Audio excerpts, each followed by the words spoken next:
Chers amis, bonsoir. On se retrouve encore une fois avec un grand plaisir dans le cadre du programme de Matmidim. Et Bezrat Hashem, ce soir, nous allons continuer la Sugia de Rechitza Shabbat, se laver pendant Shabbat, la quatrième semaine que nous étudions cette Sugia. Et cette semaine, c'est se laver à l'eau tiède, à l'eau froide. Et Bezrat Hashem, ce soir, nous allons étudier le programme du lundi. Donc, dans le programme du lundi, nous avons le Tehilah et David. Tehilah et David se réfère sur le Shulchan Aruch.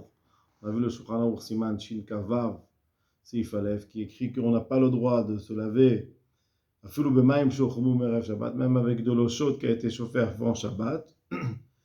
Et par la suite, le Shulchan Aruch dit qu'on a le droit de seulement s'il a été chauffé avant Shabbat par Chameor, par du feu. Mais Chamet Veria c'est moutar. Et on a le droit de se laver à l'eau froide. Donc il faut comprendre c'est quoi, il faut savoir c'est quoi cette eau chaude, quelle est l'eau chaude, qu'est-ce qu'on considère comme une eau chaude et qu'est-ce qu'on considère comme une eau qui n'est pas chaude, laquelle, ou une eau chaude froide, avec laquelle on peut se laver. Dessus nous avons le Tehilah et David. Le Tehilah et David se réfère au Shulchan Aruch. Donc le Shulchan Aruch dit qu'on n'a pas le droit de se laver avec de l'eau chaude qui a été chauffée Erev Shabbat. Nous dit le Tehilah le David, Lechaora, en akavana bechamim shayat soledet. On ne parle pas de l'eau chaude. L'interdit n'est pas seulement sur une eau chaude sur laquelle il y a soledet, que la main, elle se brûle, elle se retire. Pourquoi? De akatav arashba, shen adam rochetz b'mayim chamim shu mesaled b'hem. Un homme, il ne se baigne pas, il n'a pas l'habitude de se baigner dans une eau qui est bouillante où il se retire, il est trop chaud pour lui. Comme le Tehilah David ramène ce Rashba un peu plus haut dans Siman Shinutret. Donc, a priori, une eau chaude, ce n'est pas une eau qui est bouillante sur laquelle on ne peut pas se tremper. Veraiti, la Chemed Moshe. Le Tehilah David nous amène le Chemed Moshe, Shkatav des pocherim mutar. Tout ce qu'on interdit, c'est une eau qui est chaude, mais une eau qui est tiède, c'est mutar. Vechen, divrei Anoda Biyuda. Tenyana, Simon Chavdalet, dans le programme du dimanche, nous avons aussi étudié ce Noda Biyuda qui permet de se laver à l'eau tiède. Ve'arav Zal, quand le Tehilah David dit Arav Zal, il se réfère au Shulchan Aruch Harav, Mishnah Zalman, Balatania. Donc là-bas, le Shulchan Aruch Harav, et Ma'adura Batra, Siman Resh Nuntet, Digdek midivre Aran, donc il a déduit des paroles du Ran. Des Dafka Boufshuru Beshabbat Asur. On interdit une eau tiède si l'eau tiède a été tiédie pendant Shabbat. Aval Poshrin Shel Erev Shabbat, si l'eau tiède a été tiédie avant Shabbat, Vadaï Share, c'est évident que c'est permis. Pourquoi? De Afilu Menar Bakaitz Nikra Poshrin. Même une eau d'un fleuve pendant l'été, en température ambiante, Nikra Poshrin, ça s'appelle une eau tiède. Au Bachoref, ou alors une eau qui a été puisée en hiver, Shamdou Beat Babait, si on l'a mis à température ambiante dans une maison, ça s'appelle une eau tiède. Donc nous dit le Shulchan Aruch Harav qu'il y a une différence si l'eau a été tiédie avant Shabbat ou pendant Shabbat. Une eau tiédie avant Shabbat, alors elle est permise. Une eau tiédie pendant Shabbat qui était froide et qu'on a tiédie pendant Shabbat, c'est interdit. Et la preuve que nous ramène le Shulchan Aruch Harav, c'est que une eau d'un fleuve ou une eau de température ambiante, on voit qu'elle est permise. Nous dit le Tehilah le David Oulet, Tata lo zachiti ladat mekor davar ze. Je ne sais pas c'est quoi la source de cela. Velashon haposkim ba'atur biyoredea siman lamed vav. Donc, le langage des poskim, comment les poskim considèrent et définissent une eau tiède. Poshrim kafsharat ma'im shel yemot hakaitz shamdu bebait ktat venitchamemu michom ha'avir. C'est quoi une eau tiède? Une eau tiède, c'est, là-bas on parle dans le Yoredea, on parle de la bdika des poumons, qu'on doit le faire dans de l'eau tiède. Et qu'est-ce qu'on considère une eau tiède? C'est comme si une eau qui a été tiédie pendant l'été, Afsharat hamayim shel yemot hakaitz, comme l'eau qui était pendant les jours d'été, chez Amdou Bebait Ktsat, comment on peut arriver en hiver dans situation où on n'est pas en été, que cette eau-là a été mise dans une température ambiante, venitramemu mechom ha'avir, et ont été chauffés par la température de l'air. Adkan. Donc ça c'est le Vraiti Harav Zal, Nira, les Rayat Harav, pardon, la Raya du Shulchan Aruch Nira Dimken Berechitza Betzonen Beshabbat Lika. C'est quoi la preuve du Shulchan Aruch nous dit le Teila le David, si on interdit une eau qui était tiédie même avant Shabbat, toute eau qui a été tiédie, qui a été réchauffée avant Shabbat est interdite, donc on ne peut pas trouver de Rechitza Betzonen, on ne peut pas trouver, il faut de Rechitza avec de l'eau qui n'est pas chaude, les cas. Et là, si on voit que le Shulchan Aruch a permis de se laver à l'eau tiède, la différence entre une eau qui est permise pendant et avant Shabbat, c'est seulement si elle a été tiédie avant Shabbat.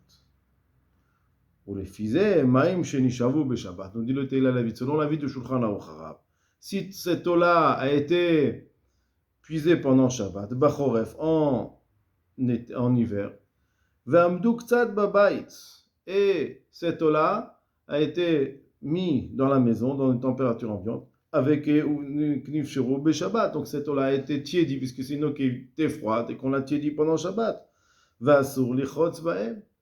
Et donc d'après le Shulchan Aruch Harav, nous dit le Teila le David, on n'a pas le droit de se laver avec une eau qui a été tiédie pendant Shabbat.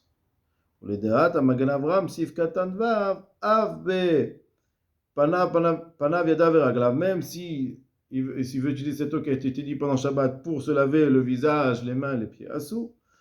Et nous dit le Teila le David, c'est Davar Chadash. Vekamedome Shelo Yale Adat. Donc ce que nous dit le Shulchan Aruch Harav, c'est qu'on fait une différence entre une eau qui a été chauffée avant Shabbat, qui a été tiédie, avant Shabbat, et une eau qui a été tiédie pendant Shabbat. Et la preuve du Shulchan Aruch Harav, lui, c'est que si on voit qu'une eau tiédie par les eaux de fleuve, elle n'est pas interdite. Donc, nous dit que si on voit que l'eau a été tiédie avant Shabbat, donc on peut se laver avec. Donc, nous dit le Teila le David, selon les paroles du Shulchan Aruch Harav, on ne pourrait pas prendre une eau froide pendant Shabbat et la tiédir et l'utiliser. Nous dit le Teila le David, continuons le Teila le David, ou le Chora, ma shenitramem michom hakaitz ou michom ha'avir, yoter dami lechamet veria. Donc le Shulchan Aruch n'a pas voulu permettre une eau qui a été tiédie pendant Shabbat. Le Teila le David n'est pas d'accord, il dit, a priori, ma shenitramem, ce qui a été tiédi avec la chaleur de l'été, ou la chaleur de l'ambiance, du avir de la maison, de l'air de la maison, ça ressemble à Chamet Veria. On voit qu'on a le droit, dans le Shulchan Aruch, de se laver. V'agam de Chamet Veria. Alors bien que Chamet Veria, si on le met dans un cli, si on le met dans un ustensile, Assou, c'est interdit de l'utiliser. Chamet Veria, on peut se tremper dans Chamet Veria, dans les eaux chaudes de Tibériade, seulement dans le lac de Tibériade. Mais si on prend une baignoire et on met de Chamet Veria, c'est interdit. Nous dit le Teila Levi, c'est une différence. On va avoir une eau bouillante dans une baignoire. On ne va pas savoir si ça vient de Chamet Veria ou si ça a été chauffé avec de l'eau, avec du feu. Donc puisqu'on peut, ça porte à confusion, alors on interdit de l'eau de Tibériade qui a été chauffée, qui a été prise dans un ustensile. Aval poshrim michom hakaitz. Si c'est de l'eau tiédie de la température de l'air chaude, on ne va pas venir à se confondre avec de l'eau qui a été tiédie par le feu. Kevan Chekol Amemot, qui annonçait que toutes les eaux, toutes les fleuves ont été chauffés par la température ambiante. Donc nous dit le Teila David, on ne peut pas interdire de l'eau qui a été tiédie même pendant Shabbat par une température ambiante.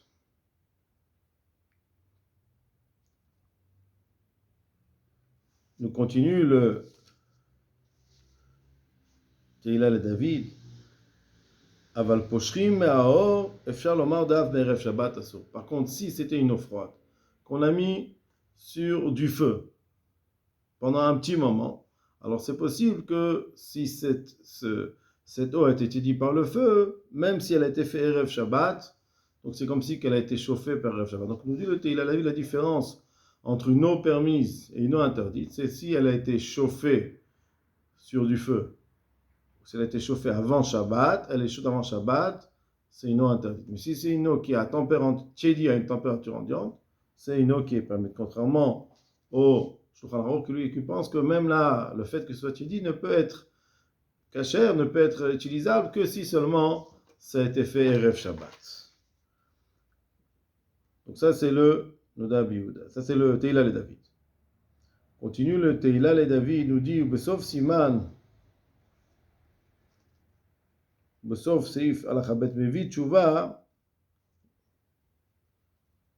Là, c'est un sefer, sauf sefer à Kolbo, dans le sefer du Kolbo. Mais vite, Tshuva, le Rav Gaon, il amène la réponse de Rav Gaon. Chez Nishal Bebal Keri, Rav Gaon a posé une question, quelqu'un qui a eu une touma de Baal Keri. On lui a demandé est-ce qu'il peut, l'Achem Chamim Shabbat, il peut déjà anticiper, savoir peut-être qu'il va avoir une touma. Donc est-ce qu'il peut laver, par contre, est-ce qu'il peut chauffer de l'eau Erev Shabbat, avant Shabbat, Omer Yom Tov, ou la veille de Yom Tov, Shimir Alodavar, Yarev, même s'il va avoir la Touma de Keri, il va mélanger cette eau-là, Acherim, il va mélanger avec une autre eau, pour que ce soit tiède, pour avoir de l'eau tiède. Vitenam al Gufo, il va pouvoir après se rincer. Veishiv, Chamit, Shochomu, Merev Shabbat, et qu'est-ce qu'il va prendre une eau qui a été chauffée Erev Shabbat, Pshita Shasur le Chotz Ben Kol Gufo, c'est interdit de se laver tout le corps. Adkan. Donc lui, comme il n'a pas donné une possibilité de pouvoir se laver à de l'eau tiédie à une température ambiante, donc a priori dans le Rav Gaon, on interdit aussi une eau qui a été tiédie Erev Shabbat. Va kol panim, continue le Tehillah le David. Im nima, si on dit de poshrim Erev Shabbat, share ou poshrim al kochach em chamim ktsat, si on dit que poshrim, si ça a été tiédi, Erev Shabbat, c'est permis. Et ça de quoi tiédi, c'est suffisamment, c'est un petit peu tiède, c'est un petit peu chaud, il y a une petite chaleur. Que Mosh Katav Rashi, Daf Mebet, comme Rashi nous dit, Daf Mebet Amikbet, mais c'est quoi mafshir? Mechamem, la chante poshrim, quand on les réchauffe, alors c'est le poshrim, Kenea dans la shiura, man mikre chamin dasu. À partir de quand une eau, elle prend une chaleur et qu'elle est interdite. Divra Tosfot, Daf Memchet, Aïm Balef, Dibra Matril Maïshana. Vechen Midivra Rosh, dans les paroles de Tosfot, dans les paroles du Rosh, Perekira, Simaniud, Mashma Leïdia, de Kol Shen Ayat Ledbo Avefcher. Tout ce qui n'est pas bouillant comme ça, c'est considéré comme tiède. Vechen Mashma Mitirut Rambam, Daf Mem Amut Bet, Shkatav Ayan Ayat Ledbo Avefcher. S'il n'y a pas Ayat Ledbo, c'est tiède.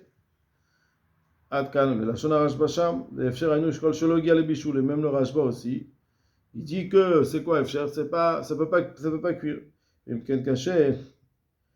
c'est un peu, d'après ça c'est difficile. Nima de poshrim merav shabbat sharainu kol shena osletbo.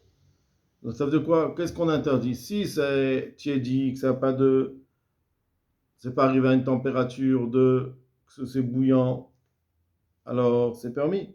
C'est quoi ce qui est chaud? C'est quand c'est bouillant. Et ça nous dit le Tehillah David Zedochak. C'est difficile de dire. Comme on a ramené le Rajma au début. Un homme, quand on parle de choses, c'est pas avec de l'eau qui est bouillante, c'est pas de l'eau qui est yatzolé d'etbo.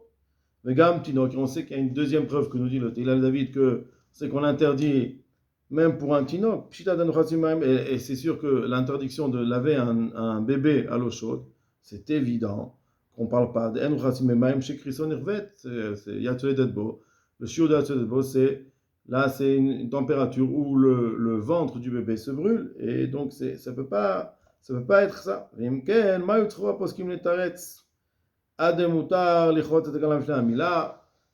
Tous les poskim, ils se posent la question comment on permet de baigner un bébé avant sa mila. Il a répondu comme c'est avant la xéra là-bas, il explique, donc il n'y a pas d'interdit. Donc a priori, on ne peut pas dire que Chamin c'est Yatzoledbo et Efcher c'est une eau tiède, n'importe quelle eau jusqu'à ce que soit Yatzoledbo, jusqu'à le shiur de Yatzoledbo.